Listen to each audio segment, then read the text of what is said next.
एक बार फिर से सभी को नमस्कार। एक बार फिर उपस्थित हूँ आपके सामने लेकर के विश्व का सबसे प्रसिद्ध ग्रंथ, सबसे आदरणीय ग्रंथ श्रीमद् भगवद गीता। इससे पहले श्रीमद् भगवद गीता के द्वितीय अध्याय के 15 श्लोकों को हमने समझा और उनके वाचन का प्रयास किया। आइए आज क्रमशः 16वें श्लोक की तरफ आगे बढ़ते हैं, उसको समझते हैं और उसके वाचन का प्रयास करते हैं।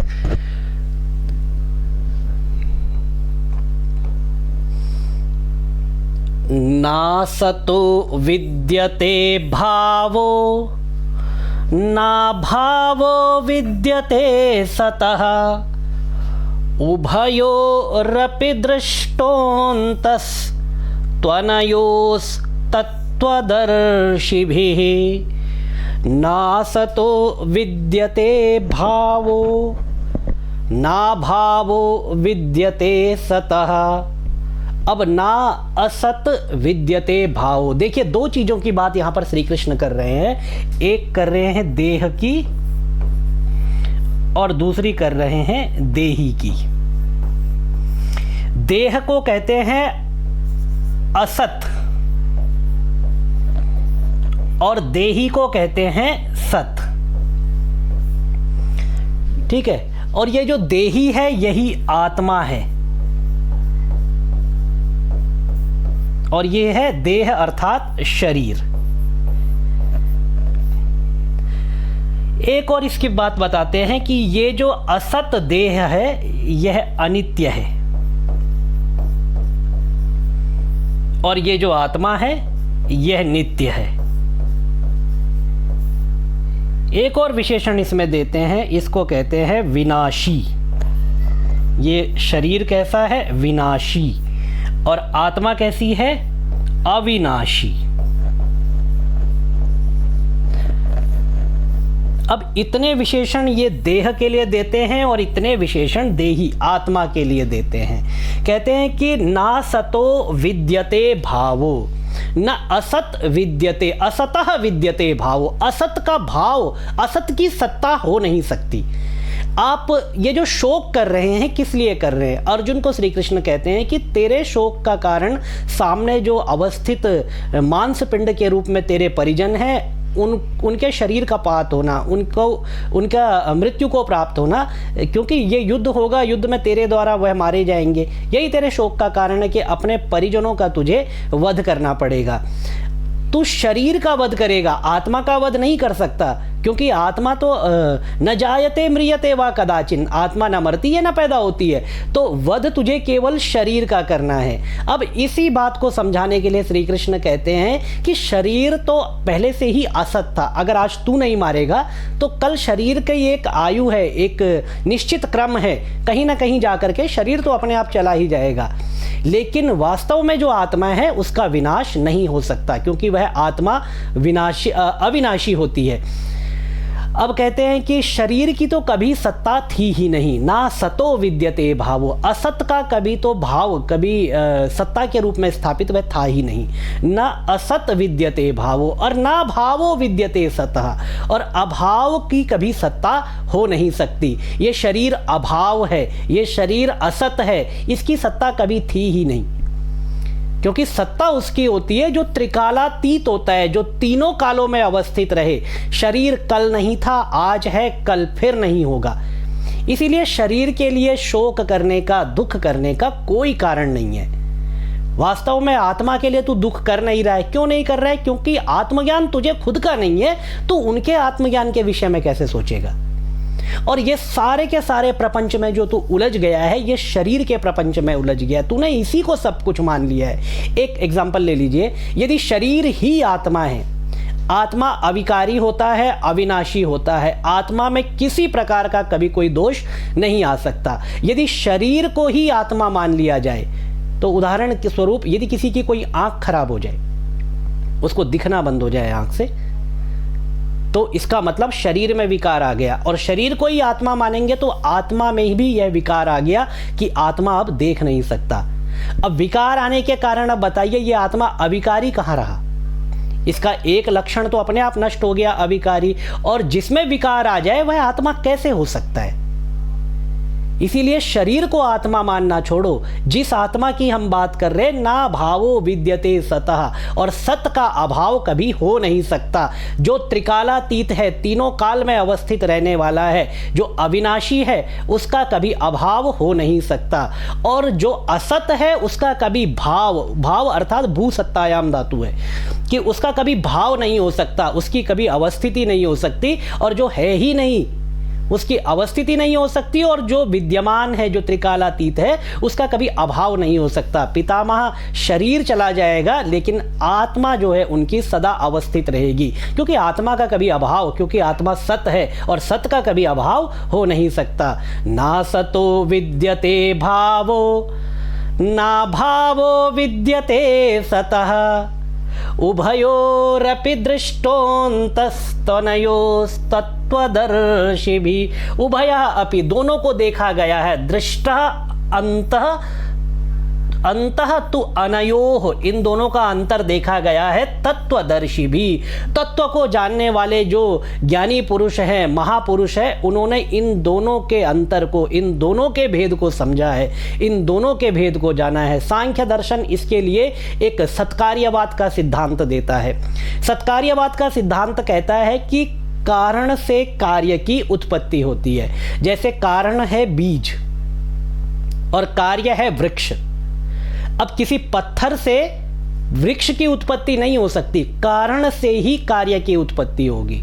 बिना कारण के कार्य उत्पन्न नहीं होता है। और जो जो गुण कारण में रहेंगे वही गुण कार्य में भी आते हैं। जैसे कि तीनों गुणों की साम्यावस्था, सत्व, रज और तम, 3 तरह के गुण होते हैं। ये तीनों के तीनों गुण जो है सुखात्मक है, दुखात्मक है और मोहात्मक है। ऐसे इसको एक बार बोर्ड पे समझेंगे। उससे पहले आपको एक छोटी सी सूचना दे दूं कि ज्ञानांजलि ज्ञान गंगा के द्वारा ऑनलाइन संस्कृत क्लास का आयोजन किया जाता है, जिसमें सभी जो भी बोर्ड पर लिखे हैं वो मैं आपको बताऊंगा, सभी विषयों को अंतर्निहित करके, समाहित करके कक्षा ली जाती है। और प्रयास किया जाता है कि लोगों को अधिक से अधिक सनातन के प्रति, जो उनके ग्रंथ है उसके प्रति रुचि उत्पन्न की जाए। और ये जो ग्रंथ है ये प्रत्येक घर में केवल बुक फॉर्म में ना पहुँचे, बल्कि ज्ञान के फॉर्म में लोगों को पढ़ना आए। ज्ञानांजलि इसके लिए निरंतर प्रयत्न करने का प्रयास करता है। तो एक बार देखिए, जो यहाँ पर संस्कृत क्लासेस चल रही है उसका परिचय इस प्रकार है। ऑनलाइन संस्कृत क्लासेस चलती है, यहाँ पर कोर्सेज की जगह आप इसको सिलेबस कर सकते हैं। ए और आएगा बीच में, सिलेबस, ठीक है। तो संस्कृत साहित्य इसमें पढ़ाया जाता है। अभी जो कक्षा चल रही है उसमें संस्कृत साहित्य में मेघदूत और अभिज्ञान शाकुंतलम पढ़ाया जा रहा है। इसके अलावा संस्कृत लैंग्वेज, ये प्रत्येक कक्षा में संस्कृत व्याकरण और संस्कृत लैंग्वेज किस तरह से बोली जाए, किस तरह से समझी जाए, किस तरह से लिखी जाए, उस पर जो है अभ्यास कराया जाता है, सिखाया जाता है। दुर्गा सप्तशती का पाठ विद मीनिंग अभी प्रारंभ किया है, समाप्त हो जाएगा तो Bhagavad Gita, Bhagavata Mahapurana, all stotras, all major जितने भी प्रमुख स्तोत्र हैं सभी पढ़ाए जाएंगे विद मीनिंग। इसके अलावा वेदास, वेद के प्रमुख भाग पढ़ाए जाएंगे विद मीनिंग। सहस्त्रनाम स्तोत्र, जितने भी सहस्त्रनाम स्तोत्र है प्रमुख सभी विद मीनिंग बताए जाएंगे, एंड मैनी मोर। और इसके अलावा बहुत कुछ है जो पढ़ाने का प्रयास किया जाता है। तो यदि आप इन कक्षाओं को ज्वाइन करना चाहते हैं, देखिए 2 बैचेज हमारे पास है। एक है थर्सडे एंड फ्राइडे 9:30 PM, और दूसरा जो है संडे मंडे, संडे को होगा 10 AM एंड मंडे को 8 PM। तो ये 2 बैचेस अभी चल रहे हैं, आप चाहे तो ज्वाइन कर सकते हैं। यदि आपको ज्वाइन करना हो तो इस नंबर पर आप व्हाट्सएप कर सकते हैं या फिर आप फ़ोन कर सकते हैं। इसके अलावा आप जो आपकी डिस्क्रिप्शन में ईमेल आईडी दी होगी उस पर ईमेल भी कर सकते हैं। मेरा निवेदन है कि प्रयास करना चाहिए इन कक्षाओं से जुड़ने का, क्योंकि प्रत्येक व्यक्ति को अपने शास्त्रों को जानने का, पहले तो हम कहते थे कि अधिकार है, अधिकार नहीं है, कर्तव्य है। प्रत्येक व्यक्ति को अपने शास्त्रों को जानना चाहिए। आज जो दूसरे धर्म के लोग हैं वो अपने धार्मिक ग्रंथ को पढ़ लेते हैं क्योंकि वह वहाँ की जो भाषा है उसको जानते हैं। और सनातन में ये समस्या आती है कि बहुत अधिक संख्या में लोग संस्कृत नहीं जानते हैं और अपने ही शास्त्रों को नहीं पढ़ पाते हैं। तो प्रयास करना चाहिए शास्त्रों को पढ़ने का भी, भाषा को भी पढ़ने का। तो इसीलिए ये एक छोटा सा प्रयास है, आप लोग इसमें आकर के सम्मिलित हो सकते हैं, सहयोग कर सकते हैं। तो जिनको भी ज्वाइन करना उनके लिए नंबर है, आप इस नंबर से संपर्क करें। आइए अब विषय पर वापस आते हैं। देखिए कार्य कारण सिद्धांत को किस तरह से समझा जा सकता है। देखिए सबसे पहले तीनों गुणों की साम्यावस्था का नाम है प्रकृति। ठीक है, प्रकृति कैसी है? प्रकृति में एक तो सत्व गुण है, दूसरा रजोगुण है और तीसरा तमोगुण है। ये तीन गुण प्रकृति में रहते हैं। सत्व गुण जो मनुष्य को जो जीवन में सुख प्राप्त होता है वह सत्व गुण के कारण प्राप्त होता है। तो सत्व गुण कैसा है? सुखात्मक। मनुष्य को जीवन में दुख प्राप्त होता है तो तब रजोगुण कैसा है? दुखात्मक।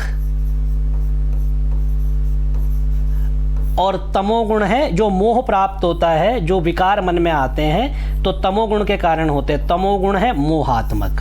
तो ये तीनों गुणों की जो साम्यावस्था है इसका नाम है प्रकृति। अब प्रकृति से ये संघात, ये समस्त चराचर जगत उत्पन्न होता है। मूल प्रकृति षोडशकस्तु विकारा न प्रकृति न विकृति पुरुषः। तो ये 25 तत्व यहाँ से उत्पन्न होते हैं और 25 तत्वों का ये जो संघात उत्पन्न होता है उससे यह सृष्टि प्रक्रिया प्रारंभ होती है। तो प्रकृति कारण है और जगत इसका कार्य है, और जगत इसका कार्य होने के कारण जो गुण कारण में होते हैं वही गुण कार्य में भी प्राप्त होते हैं। जब जगत इसका कारण है तो प्रकृति में गुण है सुखात्मक, दुखात्मक और मोहात्मक, और प्रकृति से उत्पन्न होता है जगत। तो जब ये जगत इस प्रकृति से उत्पन्न होता है तो जगत की प्रत्येक वस्तु सुखात्मक भी होती है, दुखात्मक भी होती है और मोहात्मक भी होती है।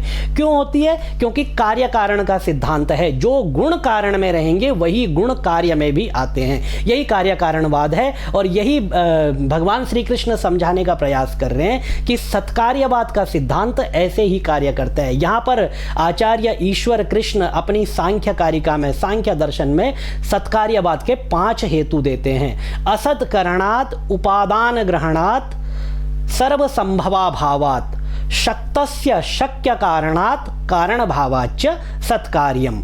तो ये सत्कार्यवाद का संपूर्ण सिद्धांत है, जिसका जो कंक्लूजन है वो ये है कि कारण से कार्य की उत्पत्ति होती है। यदि कारण नहीं है तो कार्य उत्पन्न नहीं हो सकता। इसीलिए जब भी कोई कार्य सत्ता में आता है उसको सत कहा जाता है तो पहले उसका कारण होता है और बिना कारण के कार्य नहीं हो सकता है। इसी का सिद्धांत को वो ना सतो विद्यते भावो ना भावो विद्यते सतः, इस तरह से समझाने का प्रयास करते हैं। तो श्री कृष्ण का सीधे सीधे कहना है कि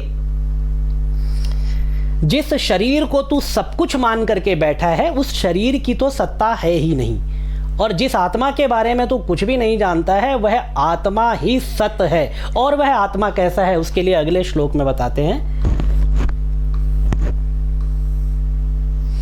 उस आत्मा को जानना कैसा है तो श्री कृष्ण बताते हैं अविनाशी तु तद्विद्धि येन सर्वमिदं ततं विनाशमव्ययस्यास्य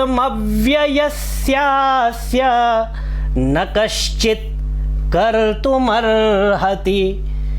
अविनाशी तु तद्विद्धि, तद्विद्धि उसको जान, तत् अर्थात उस आत्मा को क्या जानना है? अविनाशी समझ। न विनाशी इति अविनाशी, नए तत्पुरुष समास होता है कि जिसका विनाश नहीं हो सकता। आत्मा कैसी है? अविनाशी है। तो तद विद्धि, उस आत्मा को अविनाशी जानना। इसका कहने का तात्पर्य है जितना कुछ भी हो रहा है हम फालतू की टेंशन लेकर के घूम रहे हैं। वास्तव में टेंशन का कारण कुछ है ही नहीं, क्योंकि जो वास्तविक सत्य है उसको तो हम जानते ही नहीं है। तो जो हमें प्राप्त हो गया वो छोटा सा है, हमें और आगे प्राप्त करने का प्रयास करना है। तो अविनाशी तु तद्विद्धि, उस आत्मा को तू अविनाशी जान, येन सर्वमिदं ततं, जिससे यह संपूर्ण चराचर जगत व्याप्त है। ऐसी आत्मा को तुझे कैसा समझना है? अविनाशी समझना है, अविनाशी मानना है। विनाशम अव्ययस्य अस्य विनाशम। अब तू कहेगा कि तूने, क्योंकि शोक का कारण क्या है कि मैं अपने परिजनों को मार दूंगा, तू उनका विनाश कर देगा। अरे तू चाह करके भी विनाश नहीं कर सकता, क्योंकि कितना भी बड़ा योद्धा क्यों ना हो, कितना भी बड़ा गांडीवधारी अर्जुन क्यों ना हो, लेकिन आत्मा को मारने का सामर्थ्य तो तेरे अंदर भी नहीं है। तू छोड़, मेरे अंदर भी नहीं है। मैं तो सुदर्शन चक्रधारी हूं, मेरे अंदर भी उस आत्मा को मारने का सामर्थ्य नहीं है, क्योंकि विनाशम अव्ययस्य, ये आत्मा अव्यय है। व्यय अर्थात खर्च हो जाना, और अव्यय मतलब खर्च ना होना। ये आत्मा खर्च नहीं हो सकता, मतलब इसका क्षरण नहीं हो सकता। तो विनाशम, इसका विनाश अव्ययस्य, इस अव्यय का विनाश न कश्चित कर्तुमर्हति, कोई नहीं कर सकता। इस आत्मा का विनाश कोई नहीं कर सकता, इस आत्मा को कोई मार नहीं सकता, इस आत्मा को कोई मिटा नहीं सकता। और तेरा ये जो शोक है कि मैं अपने परिजनों को मार दूंगा, तो तू जो शोक कर रहा है उनकी आत्मा के लिए नहीं कर रहा है, तू शोक कर रहा है उनके शरीर के लिए, क्योंकि तेरा मोह किसके प्रति है? तेरा मोह शरीर के प्रति है। अब तेरा मोह जो है आत्मा का, यदि तुझे ज्ञान हो जाएगा तो मोह नहीं रह जाएगा, लेकिन आत्मा का तुझे ज्ञान ही नहीं है। वास्तव में पितामह की जो आत्मा है, गुरु द्रोण की जो आत्मा है, जो परम तत्व है, उस परम तत्व के विषय में तो तू कुछ जानता ही नहीं है। और शोक तेरा इस मिट्टी के ढेर के कारण है। ये तो पंच महाभूतों से बना है और उसी में जाकर के मिल जाएगा। शरीर की सत्ता सदैव थोड़ी रहती है। क्षितिजल पावक गगन समीरा, पंच मिलैया अधम शरीरा, गोस्वामी तुलसीदास भी लिखते हैं। तो इस तरह से आत्मा के लिए शोक करना तेरा व्यर्थ है, शोक करने का कोई कारण ही नहीं बनता है।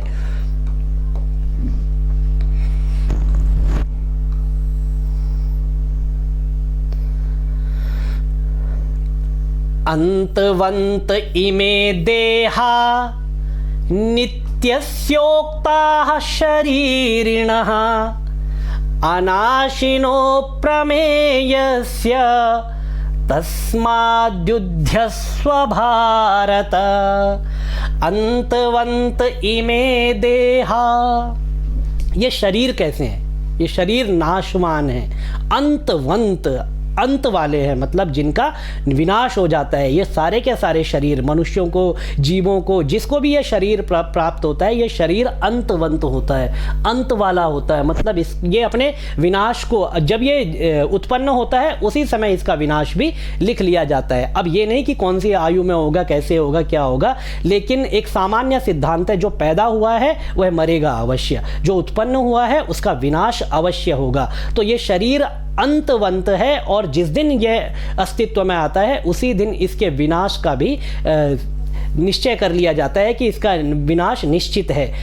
इसमें यह कारण नहीं है कि कोई अपने पहले से डिसाइडेड है कि इसको इस एज में जाना है, इसको इस एज में जाना है, ये कारण नहीं है। सामान्य सा सिद्धांत है, जो पैदा हुआ है वह जाएगा। कब जाएगा, क्या जाएगा, वो एक अलग विषय है। तो अंतवंत इमे देहा, तो देह तो नाशवान है, अंतवंत है, और नित्यस्योक्ता शरीरिणः, और ये जो शरीरी है इसकी नित्यता का कथन बार बार किया गया है, इसको नित्य कहा गया है।